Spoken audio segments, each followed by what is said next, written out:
We have in the studio Executive Secretary, Legislative Watch and a member, Presidential Pension Reform Task Team, Honorable Ngozika Ihuoma. Good to have you here on the news. Thank you. News. Let's just clarify, is this still a member or a former member of the Presidential Reform Task Team?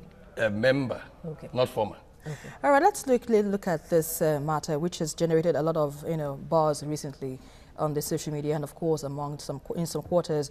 How possible do you think it is for anyone to steal billions from the pensions fund, knowing that you are a member of the pension task team and you've seen these things happen? How possible is it? First of all, had there been stealing of pension funds? The answer is yes. And that has been documented for Nigerians over the time. In this magazine, the Pensioner magazine, which was an offshoot of our work in the Pension Reform Task Team from 2011 to 2013, where we have recovered assets, cash, and properties worth 1.63 trillion. So there was looting, there was stealing, outright stealing going on. And this covered only 2 pension offices: the Office of the Head of Civil Service of the Federation and the Police Pension Office. And there's another 96, because there are 98 pension offices. So all what we are talking about is just 2 pension offices. Before the task team came in 2011, when they took off in January, the Office of the Head of Service was receiving 5.2 billion naira every month for payment of alleged 285,000 pensioners. When we did our work, the biometric capture, we found out that what they needed was 1.7 billion. So where was the excess coming from? Then, and they were to pay only 147,000 pensioners.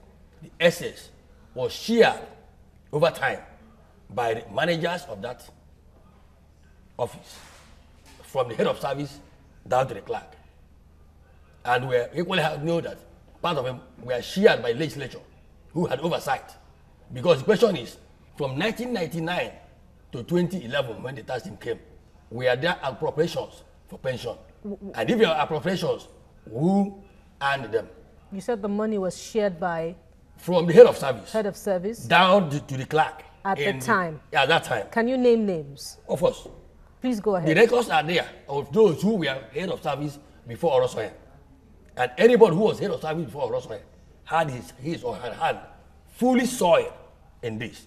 And if you get the head of service down the line, we will share the formula. Then, in the National Assembly, the Senate and House of Reps, those who had oversight on Committee on the Establishment of Pension, Public Service, had a hand.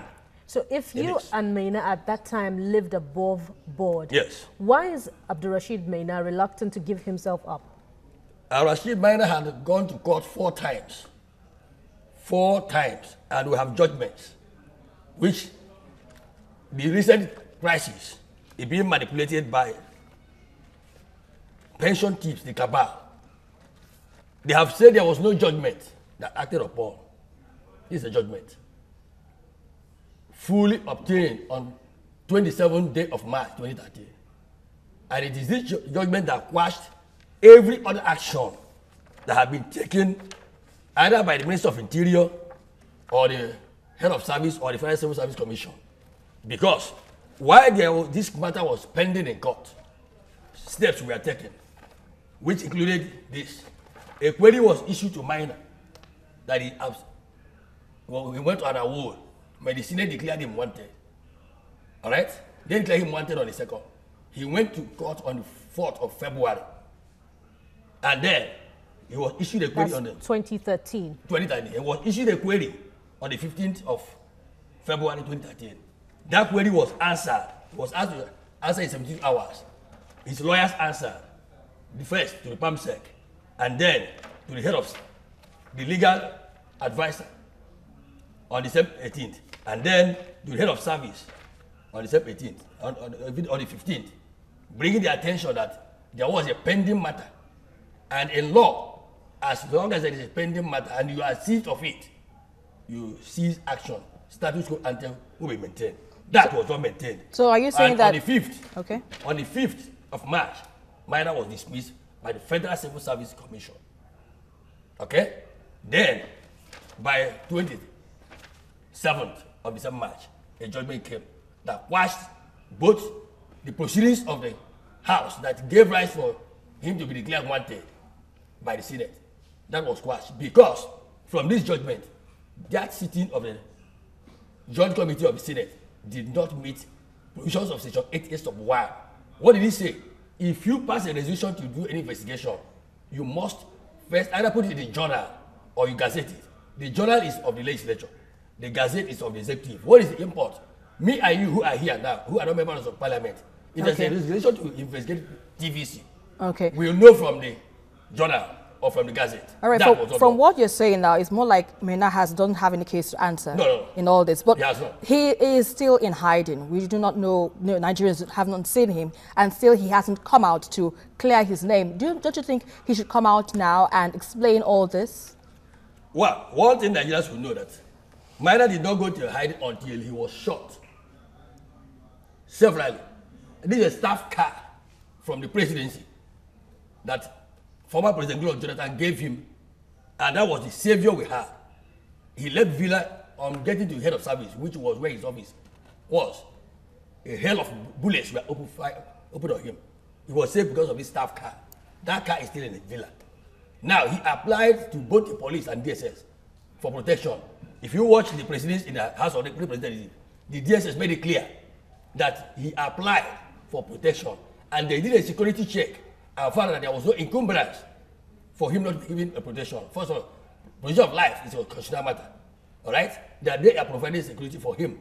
And what we have asked every other person is, if you think Maina has done anything wrong, follow due process in bringing him to law. In one of the instances which we have here, the EFCC claimed that they have charged him to court. First of all, look at the invitation they extended to him. Anybody who knows the law knows that you do not invite any suspect through a third party. This is the staff who worked with him, who left in 2013, was asked to produce him in 2015. All right? The EFCC knew very well that he wasn't in the country, that he was in Dubai. Now, they asked this staff to start looking for Maina in Dubai. Okay? Now, even when we heard that Orosoya was being arraigned in court, we only sent a lawyer.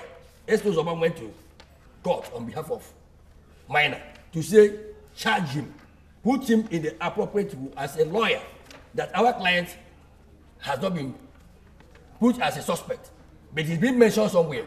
Estos Obama on this approach the court and challenge EFCC to do the right thing and charge Maina formally, so that he can come and defend himself. All right. Let me quickly come in there. Let me come in there. You say that he's been attacked and all that. Yes. But the headlines are still screaming, and the EFCC says that some properties have been seized from Maina. Given the number of years that he worked, could he have acquired all those houses? Now, first of all, 99% of the houses being talked about that Maina owned are his family, his father's property, which he inherited. The records are there. The only house that have been mentioned is the house that he was given to him when the sales of houses were done as an assistant director in the Jabi. Okay? That is the only house that has been mentioned. That's why I said 99. The only one mentioned that is linked to him directly is the one that is in Jabi, that was assigned to him as a director, assistant director, when the government sold houses to civil servants. All right, the process of acquiring it, they took loans. But outside that, it's Maina from a poor home. The answer is no. The records are there, like he has a rich background. So okay? How's the EFCC coming up with these allegations? He has challenged them immediately on Friday. He has challenged that even his son, who is 7 years, was mentioned to have owned 1.7 billion naira. He has challenged EFCC openly in a press statement he issued on Friday last week, that whoever, that EFCC should do Nigerians a favor. There's Freedom of Information Act. Now, publish the account number, details, so that you journalists can on your own apply to the banks, apply to CAC to get the true record of what transpired, who owns this account and what it is. He's already challenging it. And we expect EFCC to please do Nigerians a favor, give us this deal. All right, let's look at this accusation now, where the EFCC said that say Maina's 7-year-old child has a bank account, and in it was found 1.7 billion naira. Can you, fathom it and, make any sense of it out of it? What we do know is that the FCC has engaged in what we call a media trial and trying to get into form fair, making a mess of the anti-corruption exercise. They have started attacking other sister agencies, government agencies, with the aim we may not be able to advance. Okay? But we see this as unfortunate because just like Michael came on to tell the House of Reps that he did not, that all the properties we are talking about in the pension reform tax team, that they were gotten by the FCC independently. But here is a list from the head of service of those who participated in the pension reform tax team. And number 6 here is the EFCC as members. You have ICPC, you have other agencies of government that did this work. But today, he is saying that they did it alone. And we're asking him, account for 222 properties that were handed over to EFCC, ICPC for prosecution. That has not been done. We are aware that some of those properties are in the hands of some private individuals. Yes, let's look at this issue of this pension reform once again. Now, Maina claims that he's being persecuted now for going after pension thieves. Did you at any point in time face any persecution while working with the pension task team? Well, like I said, I am a civil society member. Other members of that task team are civil servants. And as of today, Maina remains the only civil servant in that task team that is not back in service. Okay? That we do not know the reason.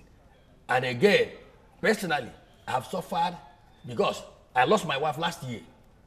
And those who work with us in the sister agencies, one of them agencies, EFCC to be sure, claimed responsibility that I proved to be a very hard person because I seem to defend the interests of the task team. And I said, with all due apologies, I do because I have done the same work in the local government system in 1996.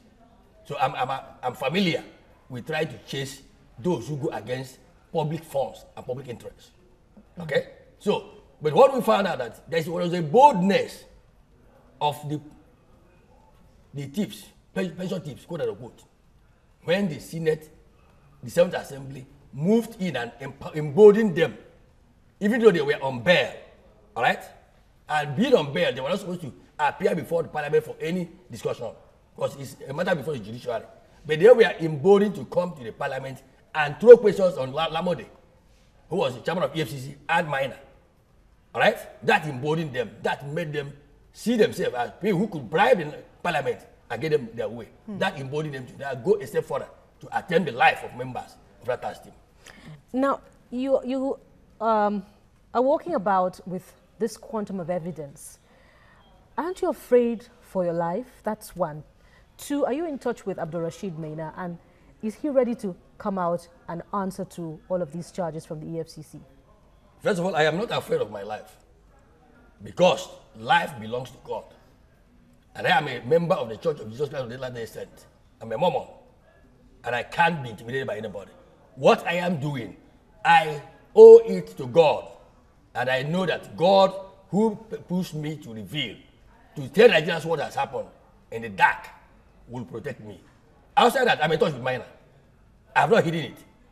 And I know that if the right thing is done, which includes the judgment has asked the Senate, do the right thing, follow the proper channel, and invite Maina. And I have commitment that immediately the Senate of the 8th Assembly invites him between this week and next week, Maina will be there live. Nigerians need to hear. They want to hear from him. They want to see him, but they want to see him alive. Because he's somebody's father. He's somebody's husband. Okay? He's somebody's brother and sister, uncle. So they want to see him alive. And he has served this country meritoriously. This present government, at least the AG has confirmed that 1.3 trillion has come in outside the 1.6 trillion. And further funds are coming. We have challenged this government. Empower the tax team again.